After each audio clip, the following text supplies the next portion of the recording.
시학 37번째, 그리고 몸은유, 몸언어, 몸시를 이제 6번째로 이어서 강의가 되겠는데요. 이 강의와 다음 강의를 합쳐서 이 감각기관 이미지와 신체기관 이미지, 그러니까 이 몸은유의 원천이 되는 이것이 몸의 감각기관, 그리고 신체기관 이미지, 이렇게 한번 나눠서 생각해 보고 싶습니다. 감각기관 이미지와 신체기관 이미지.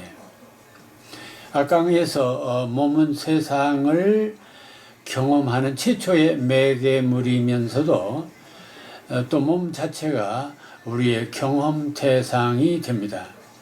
그래서 인간의 그 기본적인 인식 구조는 이 신체적인 운동과 경험을 통해서 직접적으로 형성된 이미지가 바로 추상적 국면의 인식으로 이렇게 점점 확장해 가는 것이다. 이렇게 논의 얘기했습니다. 따라서 이 체험주의자들은 이 오늘의 추상적인 언어들조차도 사실은 최초의 언어인 몸언어, 몸 이미지가 은유적 투사를 통해서 추상적 언어로 확장되었다고 말합니다. 그렇다면 우리가 지금까지 논의해온 이 전통적인 수사학이나 시학에서 말하는 소위 이 감각적 이미지나 신체기관 이미지, 이런 것들은 어떤 관계에 있고 또 어떻게 서로를 이해해야 하는지를 또 점검해 볼 필요가 있습니다. 지금까지 그 이미지라면 이제 심상, 영어로 그것을 멘탈 픽처라고 말합니다. 또 영상이라고 합니다. 그럼 여러분들, 심상이라면 그 외부의 사물이 우리의 마음에 비춰진 그림자라고 했고, 영상이라면 어떤 사물의 모습이 자막에 나타나는 그림자라고 설명이 됩니다. 그런데 외부 사물이 우리 마음에 비춰진 그림자의 경우, 우리 마음에 비춰졌다는 말을 좀 더 분석해 보면 그것은 외부 사물의 이미지가 우리의 감각기관인 눈이나 귀나 코나 입이나 또는 피부뿐만 아니라 신체기관들, 팔다리, 가슴, 심장, 뼈 등 이런 것들과 접촉했다는 말이며, 그런 감각기관들이나 신체기관들이 사물을 접하면서 각각의 정보들을 뇌에 모아가지고 과거에 또 이런 감각기관들이 경험했던 이미지들, 축적된 이미지들, 이런 것들과 비교하면서 새로운 이미지, 그 새로 경험한 이미지들을 분석하고 판단하고 이런 것이 아니겠느냐. 자, 그렇다면 인간의 사물과의 접촉이나 사물과의 대화는 마음이 하는 것이 아니라 사실은 우리 몸의 감각기관이나 신체기관들이 하는 것이고, 최종적으로 하는 것은 뇌가 하는 것이다. 판단하는 것이다. 따라서 이 본 강의에서 이 몸은유의 원천이 되는 이 감각기관 이미지와 신체기관 이미지를 나눠서 좀 살펴보려고 합니다. 다시 말하면은 결국 우리들의 인식의 출발은 오감이나 이런 거 감각기관을 통해서 뇌가 컨트롤하는 것이다. 그럼 뇌는 뭐냐? 뇌도 몸의 일부분입니다. 그럼 몸이 하는 것이지 마음이 하는 것이 아니다라는 결론이 됩니다. 자, 먼저 그러면은 이 감각기관 부분부터 보겠습니다. 이게 감각기관 이미지.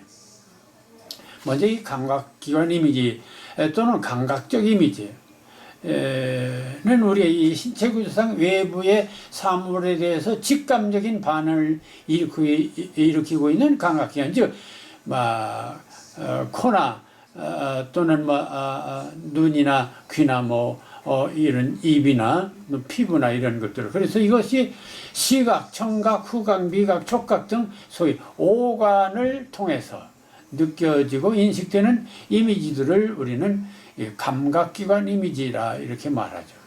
그리고 이러한 감각기관 이미지들을 우리는 그동안 멘탈 이미지라 했는데, 감각기관을 멘탈이라고 할 수 있느냐?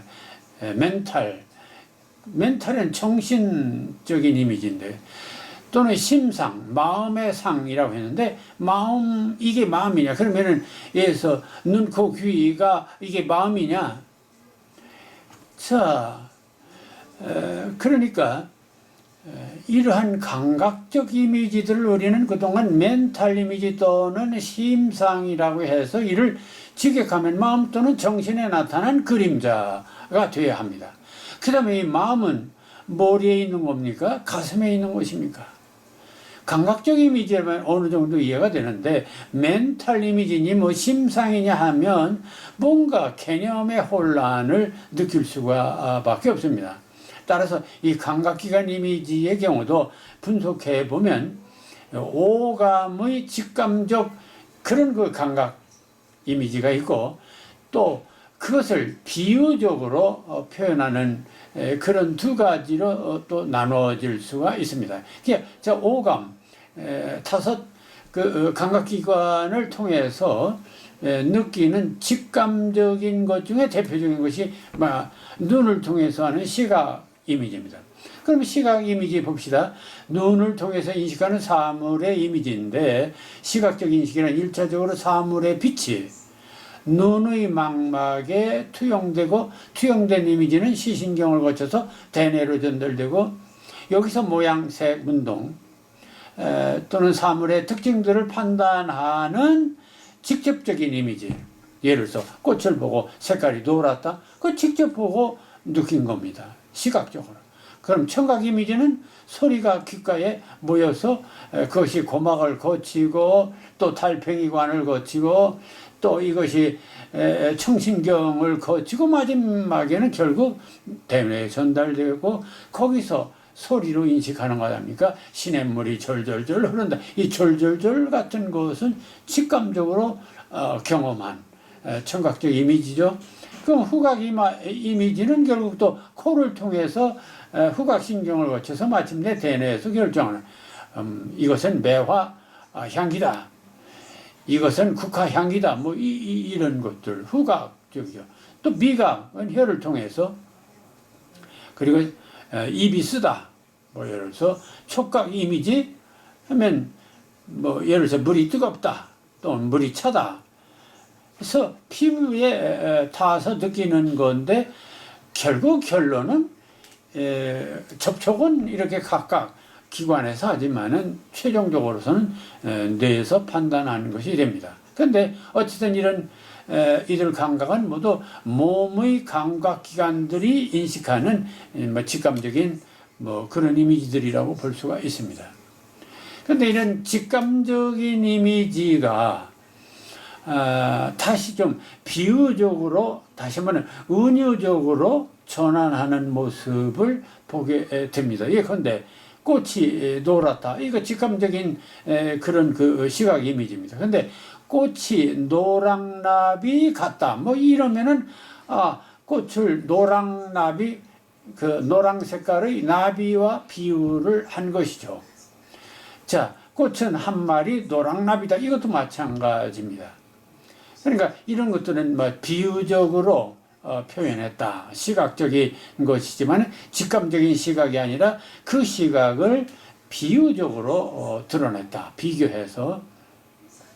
그래서 나는 밖을 걸으면서 얼굴이 붉은 농부같이 불그레한 달이 울타리를 넘보는 것을 보았다. 뭐 예를 들어서 나는 멈춰 서서 말을 걸지 않고 고개만 끄덕였다. 휴메 그 가을이라는 작품의 일부인데, 나는 밖을 걸으면서 얼굴이 붉은 농부같이 불그레한 달.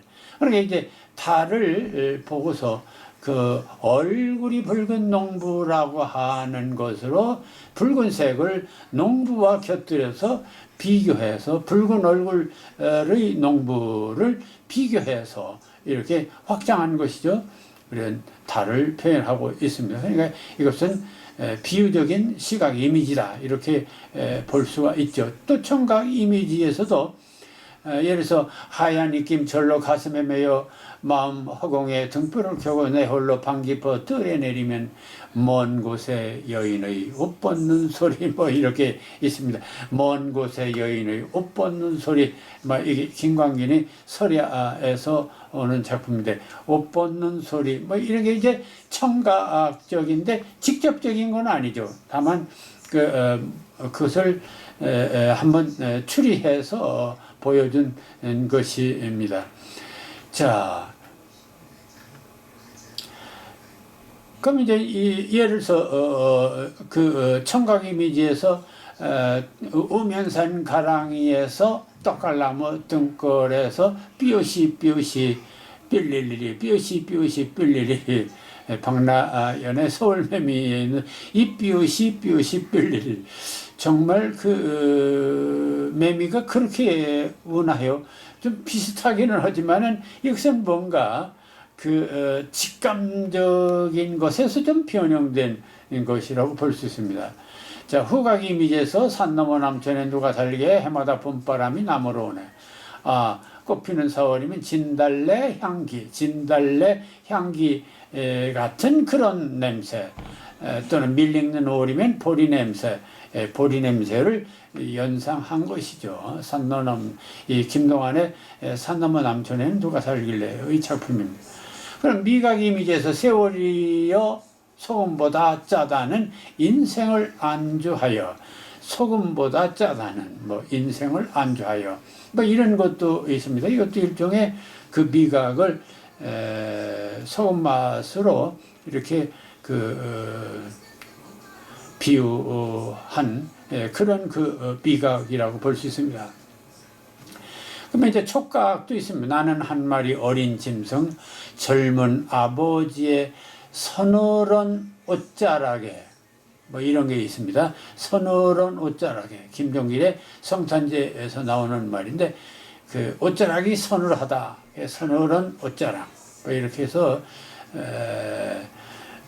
열로 상기한 볼을 말없이 버비는 것이었다. 뭐 이런 경우인데 그럼 여기서 한 가지 문제가 되는 서늘하는 그 감각, 촉각이라는 걸 알겠는데 볼을 말없이 부비는 것이었다 해서 부비는 이것도 몸동작입니다. 그러면 이 몸동작인 이것은 무슨 이미지라고 해야 할까요? 네, 이것을 다음 이어서 얘기를 하겠습니다. 자, 그런데 이런 뭐 청각이니 촉각이니 후각이니 미각이니 이런 것들을 실제 한 작품에서 이런 것들을 후각도 쓰고 시각도 쓰고 예를 들어서 술 읽는 말마다 타는 저녁늘 구름에 달것이 가는 나그네 박목월의 나그네에서 술 익은 마을마다 타는 저녁늘 그럼 이제 술 익은 이건 후각적인 것이죠. 그러면 타는 저녁놀은 이건 시각적입니다. 그러니까 시각적인 규절과 후각적인 규절이 이렇게 한 작품에서 나타날 때 이런 것을 막 복합 감각적 이미지라 막 이렇게 얘기를 하고 있습니다.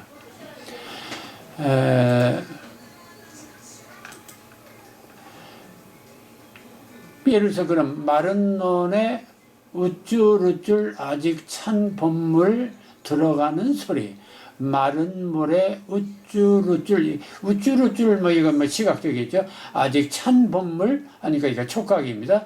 들어가는 소리 청각입니다. 그러니까 한 작품에 이렇게 시각, 촉각, 청각 이런 것들이 한데 올리는 것.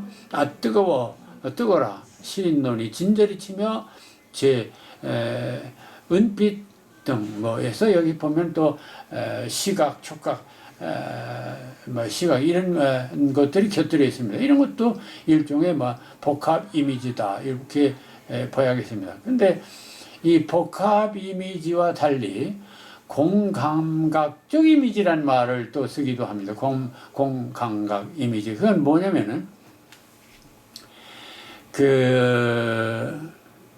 이것은 그 시각적인 것을 청각적인 것으로, 또 청각에서 촉각으로, 그 하나의 감각적 이미지를 다른 종의 감각적 이미지로 전이해서 표현하는 그런 그 이중의 감각적 이미지다. 이걸 공감각적 이미지, 이건 복합 이미지하고는 다릅니다. 그럼 예를 들어서 이런 것들입니다. 3월의 바다가 꽃이 피지 않아서 서글픈 나비 허리에 새파란 초생딸이 시리다. 새파란 초생딸이 시리다. 그러면 새파란 시각입니다.